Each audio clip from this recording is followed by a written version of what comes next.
Bayangkan mendaki gunung di Glastonbury di Vermont. Kedengarannya seperti mimpi kan? Namun jangan terlalu senang dulu, ada syaratnya. Kalau kamu memutuskan untuk menjajal long trail, jangan pergi sendirian. Mengapa? Ya, anggap saja kalau kamu mengenakan pakaian merah, kamu mungkin akan menjadi bintang dalam aksi menghilang di dunia nyata. Gunung Glastonbury yang terletak di Bennington County yang indah, Vermont, adalah bagian dari hutan nasional Green Mountain. Namun, puncaknya adalah tempat di mana segala sesuatunya menjadi sedikit aneh. Sebagai permulaan, wilayah sekitarnya dijuluki segitiga Bennington dan untuk alasan yang bagus. Segala macam hal aneh terjadi di gunung ini dan di kota-kota terdekat. Kita berbicara tentang penampakan pesawat luar angkasa, pertemuan dengan Bigfoot yang legendaris, cahaya misterius yang menari-nari di langit, dan bahkan menghilangnya 5 orang antara tahun 1949 dan 1950. Menurut penduduk setempat, ada semacam penjelasan, tapi bukan karena cuaca, medan yang berat, atau binatang buas. Legenda mengatakan wilayah ini adalah rumah bagi batu pemakan manusia yang berbahaya. Rupanya, batu ini memiliki nafsu makan yang besar dan akan menjebak siapa saja yang gak beruntung untuk menginjaknya. Seperti yang bisa kamu bayangkan, orang-orang melakukan yang terbaik untuk menghindari batu ini. Namun tentu saja, manusia tetaplah manusia. Beberapa pemukim awal nggak bisa menahan godaannya.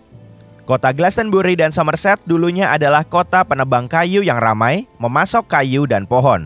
Namun seiring berjalannya waktu, industri ini mengalami kemunduran dan hutan mulai menipis.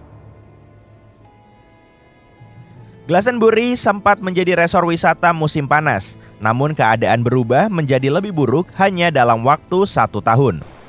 Banjir tragis pada tahun 1898 menghanyutkan semua jalur kereta api dan jembatan, membuat kota ini berantakan.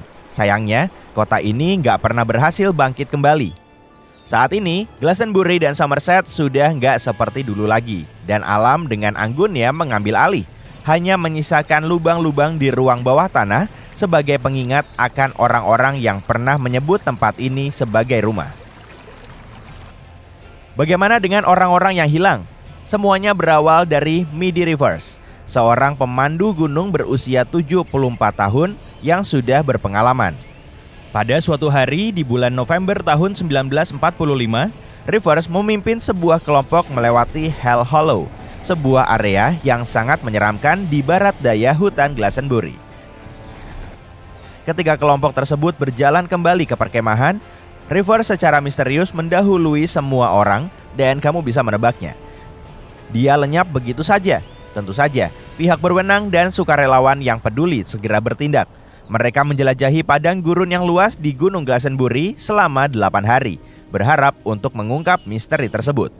Mereka nggak menemukan jejak Midi Rivers, bahkan nggak ada petunjuk tentang apa yang mungkin telah terjadi. Sekarang, maju ke 1 tahun kemudian. Seorang mahasiswi berusia 18 tahun dari Bennington College bernama Paula Weldon mengenakan jaket merah yang mencolok saat memulai pendakian di sepanjang Long Trail. Dia nggak tahu bahwa pilihan pakaiannya akan menjadi bagian yang terkenal dari legenda tersebut. Peringatan spoiler, mengenakan warna merah di Long Trail ternyata merupakan hal yang sangat dilarang. Nggak mengherankan kalau Paula menghilang begitu saja. Kali ini, tim pencari yang terlibat dalam pencarian bertambah menjadi lebih dari 1.000 orang. Langit pun disisir oleh pesawat terbang dan hadiah yang berlimpah juga ditawarkan. Terlepas dari upaya terbaik mereka, gak ada satupun petunjuk yang muncul lagi. Menghilang secara gak biasa selalu menarik perhatian kita. Kisah selanjutnya ini membawa kita lebih jauh ke masa lalu, ke tahun 1900. Dan itu dimulai dengan sebuah kapal uap yang disebut Archer, berlayar melewati Kepulauan Flannan di Skotlandia. Pada suatu titik selama perjalanan, sang kapten melihat sesuatu yang mencurigakan. Mercusuar menjadi gelap, yang sangat gak biasa. Nah, sang kapten gak akan menyimpan sendiri hilangnya kapal secara misterius ini. Dia langsung melaporkannya ke penjaga pantai Skotlandia. Namun, inilah masalahnya. Badai besar memutuskan untuk membatalkan pesta dan membuat siapapun gak bisa menyelidiki apa yang terjadi pada kebakaran mercusuar itu. Yang kita tahu adalah ada 3 orang yang bertugas menjaga api mercusuar. Dan perlu kamu ketahui, mereka bukanlah pemula. Mereka adalah penjaga mercusuar yang berpengalaman. Pasti ada sesuatu yang terjadi pada mereka yang membuat mereka nggak bisa melaksanakan tugas mereka. Gak lama kemudian, para pejabat Skotlandia akhirnya tiba di pulau itu 11 hari setelah lampu mercusuar menghilang. Hal pertama yang mereka sadari adalah ada hidangan yang tergeletak di dapur, nggak tersentuh. Sepertinya para penjaga mercusuar sedang makan malam dan tiba-tiba memutuskan untuk pergi. Para pejabat itu juga menemukan sebuah kursi yang terbalik. Apakah ada seseorang yang ketakutan? Apakah ada gelombang demam dansa yang tiba-tiba muncul? Beberapa peralatan juga hilang dan gak ada cukup jaket di lemari pakaian. Pihak berwenang pun memutuskan untuk memeriksa buku harian dan mereka terkejut saat menemukan informasi tentang badai. Ternyata ada badai yang mengamuk di dekat pulau-pulau malam itu. Namun gak ada laporan resmi tentang badai kolosal di daerah tersebut. Versi resmi dari kejadian tersebut menurut para ahli adalah sebagai berikut. Badai menerjang dan para penjaga mercusuar yang pemberani langsung beraksi. 2 di antara mereka memutuskan bahwa sudah waktunya untuk memperkuat pagar, siap menghadapi badai secara langsung. Namun, saat mereka mengira bahwa mereka sudah bisa mengendalikan semuanya, permukaan air melonjak naik dan mereka tersapu ombak. Penjaga mercusuar ketiga pasti bergegas membantu mereka. Kemungkinan dia juga mengalami nasib yang sama. Bukan hanya orang yang tiba-tiba hilang di alam liar. Bagaimana dengan harta karun yang hilang yang tersembunyi di pegunungan Superstition, Arizona? Ini adalah jajaran pegunungan yang menakjubkan yang terletak di bagian timur Phoenix. Dan percayalah, pegunungan ini memiliki reputasi yang cukup baik. Kisah yang paling terkenal dari semuanya, legenda tambang emas orang Belanda yang hilang. Pada abad ke-19 ada seorang pria bernama Jacob Waltz. Dia menemukan sebuah tambang emas besar di dalam pegunungan ini dan tentu saja tambang itu dikenal sebagai tambang emas orang Belanda yang hilang. Nah, Waltz yang sudah tua itu adalah seorang yang licik. Dia menemukan harta karun emas ini dan memutuskan untuk merahasiakan lokasinya. Jadi, dia pindah ke Arizona pada tahun 1860-an dan tinggal di sana sampai akhir hayatnya.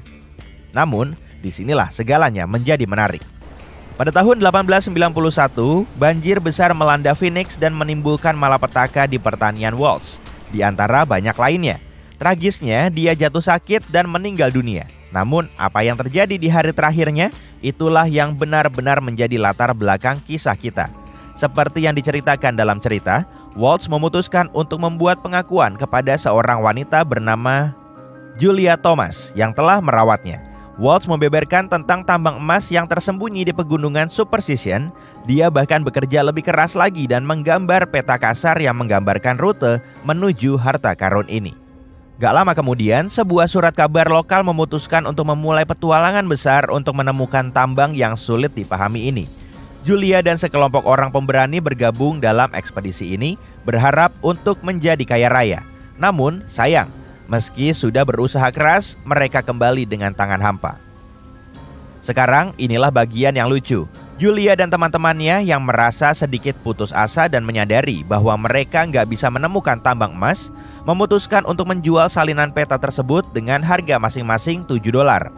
Mereka berubah dari yang tadinya membayangkan rumah-rumah mewah berlapis emas menjadi menjajakan peta seperti pedagang kaki lima.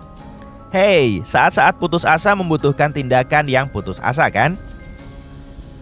Sekarang mari kita maju ke musim panas tahun 1931. Perkenalkan Adolf Ruth, seorang pemburu harta karun amatir yang bermimpi untuk menjadi kaya raya.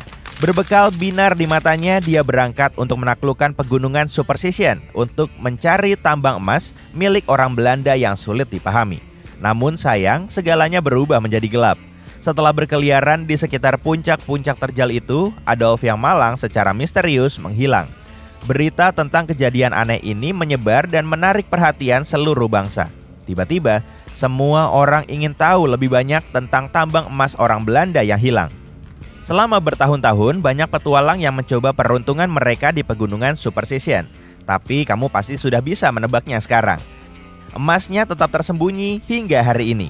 Namun, apakah emas itu pernah ada?